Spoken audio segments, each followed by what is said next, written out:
it's high performance driving, taking care of your vehicle. Excellence in life is all about the details. My name is Dennis Cohan, and this is Detail Guys.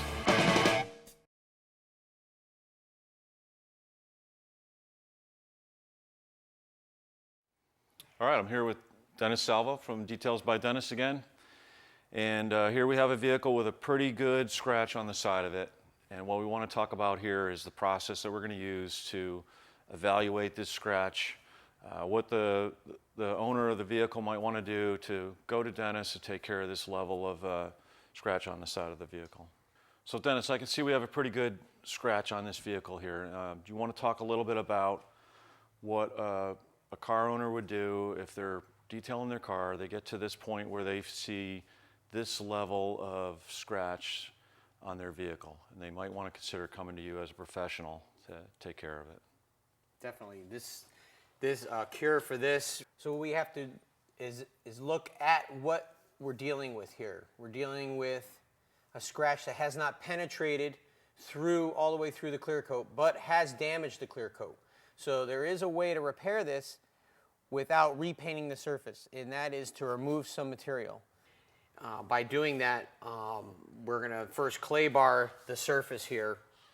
After that, so it ensures that we have a smooth, clean surface. Then I'm going to induce a paint correction system using a level of different abrasives to actually remove the material just enough and actually use a paint gauge to measure the thickness so I know when to stop and not go through the clear coat surface. Because we really only have 1 to 2 mils to work with, and I only allow myself 0.5 mils to remove. That way I know I'm safe, I'm not going to break through. The first thing we're going to talk about is clay bar. What is it? Clay bar is a substance that has been developed for paint cleansing. It actually, without depleting the surface, you're actually pulling the dirt off of the surface. You could use it on painted surfaces, glass surfaces. It really actually just pulls the dirt off into the actual clay substance, which you use a lubricating solution to actually glide so you don't scratch. Actually embeds into the clay bar, and simply as you work with it, you want to knead it as you work with it. After you do a section, say a small 2x2 section, you want to knead it to relieve a new section, which would be nice and clean and continue going around the whole vehicle. We're going to spray the surface in clay bar.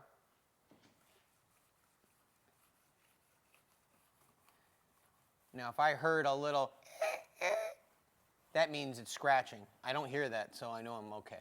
If you see this, that stubborn piece of dirt, probably road tar. A couple of swipes. Maybe a few more. You can see the dirt coming off. Road tar, road grime that the wash has not taken off.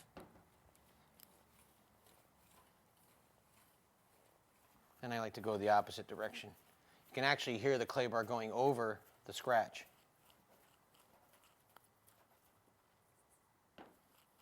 Use plenty of slip solution. The manufacturer of the clay will recommend, there's various types of slip solutions. Some may say to do this after you wash your car. I like to dry the car off to inspect to make sure there's no sand on the car. It's an extra step, takes a little longer, but it's just more insurance that you've wiped off the car properly and washed it. You don't want to run across any sand that may have been left behind. The next step in this paint correction is I just want to give an inspection of the surface that we're going to be working with to make sure that no one has buffed this previously to deplete the surface so I don't break through the clear coat accidentally. So I'm using an advanced paint thickness gauge here. And I'm going to just simply put it on here. It's telling me I have 3.5 mils. Up here, I have 3.5, 4.3, 4.4, 4.3, 4.6, which is typical for a factory surface. So I know I'm pretty safe. I don't see any evidence of somebody using a machine on this before. So I'm pretty confident that I'm okay to put sandpaper on here. So after I've used my thickness gauge, which this thickness gauge actually reads ferrous and non-ferrous. A lot of cars today are made with aluminum tungsten. This happens to be a steel body, so I'm okay to use. There's a cheaper version where they actually use a magnetic pen where you can pull and it snaps, and it tells you the thickness of how much the thickness of the coating is. Okay, now we're going to wet sand. This sandpaper that I'm using is 2000 grit. To prepare for wet sanding, you want to simply, how I do it is I use a soft sanding block, which is flexible. And I do is I place it on here, fold it over. Now I have an even distribution of pressure when I'm sanding, so I won't have high spots and lows. And just want to be cautious that the edge may be coarse, so you might want to just use a lot of lubrication when you're sanding. Simple tools for wet sanding: clean water, sanding block. Never use your fingers to back up the sandpaper. You'll end up with finger high and lows, and it's just not recommended. We have 2000 grit sandpaper. We want to lubricate the sandpaper with the water to flush out any material that you're going to be sanding, and gently move the sandpaper. As you see the white coming off, that's the clear coat coming off. And I'm irrigating as I'm moving to flush out all the clear coat that's trapped in the sandpaper. And what we do is now we use the back side of the squeegee to pull to inspect our work. Dry it off so you can see we know what we did. And we can see that there's still a little bit of scratch left, so we may want to hit it a second time, but we're going to take a reading with the paint gauge just to see how much material I did remove. By experience, I know I didn't take that much off, but to show you, I want to show you the readings.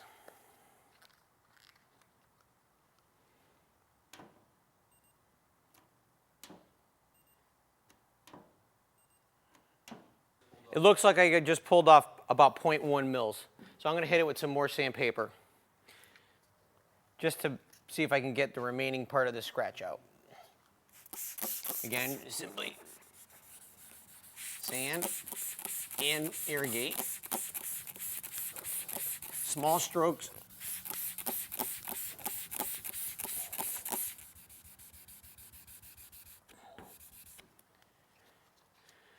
Squeegee.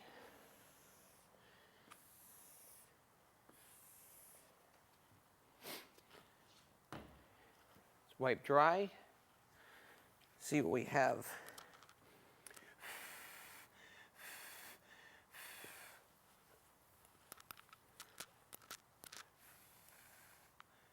Pretty much better. Still not out 100%, but definitely if we put a machine on this to buff these sand scratches out, be a major change from here to here without disturbing the factory seal or the factory coating. Next step is machine polishing. We're going to put some compound on. I like to put it on the car. I don't like to put it on the pad.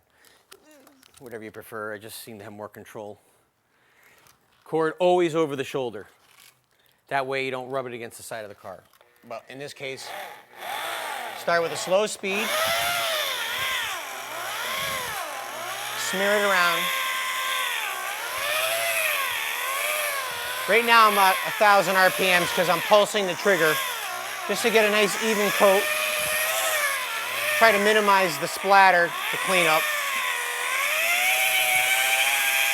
And I'm going to let it build the speed up to create some heat to start removing the sand scratches. Here we go. You can see the slag is minimal coming off the pad.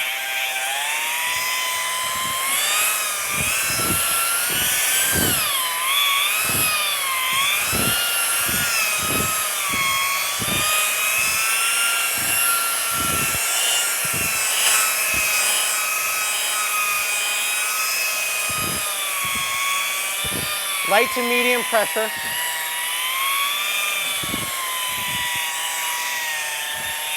This particular material that I'm using is water-based.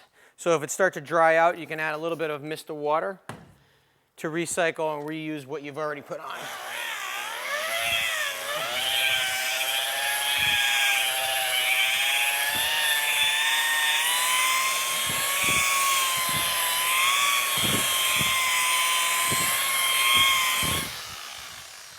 Okay, now the next step. Want to take a towel and wipe off all the excess compound on the area that you're working, just to see inspect your work. And what I like to do is bring the light into the panel to look and see, did I get all the sand scratches out? Because the next step, I still have a little bit here, so I'm going to hit that again with some compound.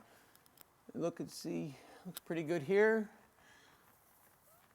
So I'm just going to buzz that area real quick.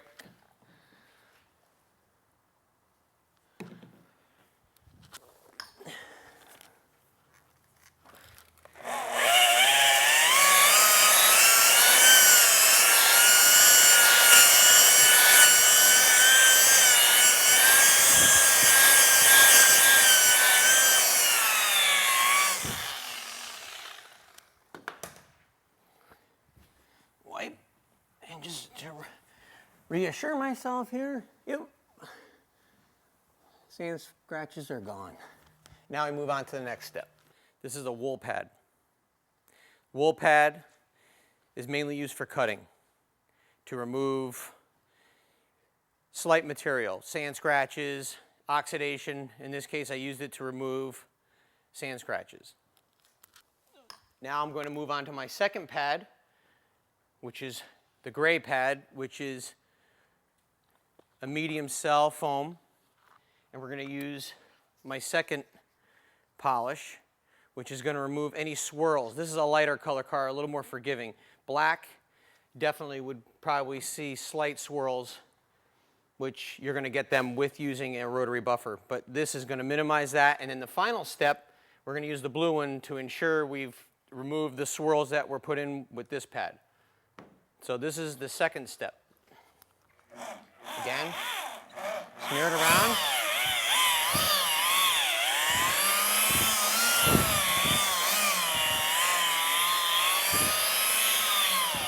Same product is water-based. Little spritz of water.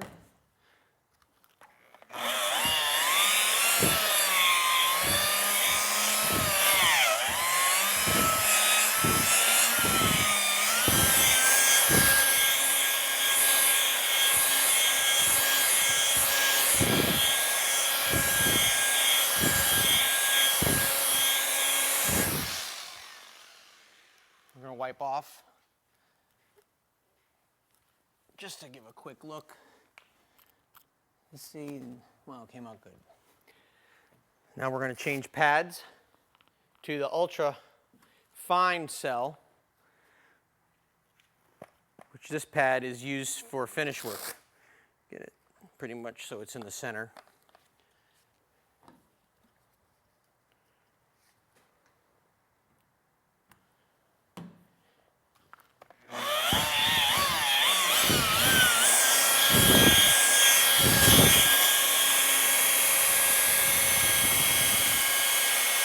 Light to medium pressure, back and forth, up and down. So now what we're going to do is we're going to finish wiping off the ultrafine polish to remove any swirls that were put into the finish, removing the defect. And I just want to confirm that, in fact, that here is the damaged surface, because I only did half, to show the difference between hiding and removing. And this is, I'm spraying on window cleaner, which is going to remove any wax that may be on here, but there isn't because I removed the defect. I'm wiping a glass cleaner on here to strip off anything that may have an oil residue, to show that we did, in fact, remove the defect.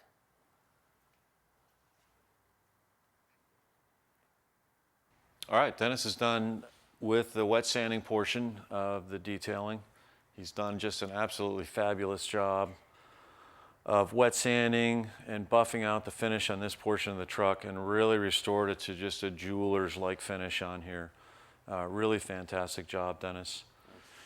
What I really would like to differentiate is us car owners as enthusiasts, whether we're washing our cars, polishing our cars, paintwork cleanser on the car, and even clay bar on the car is all within the normal realm of what we might do.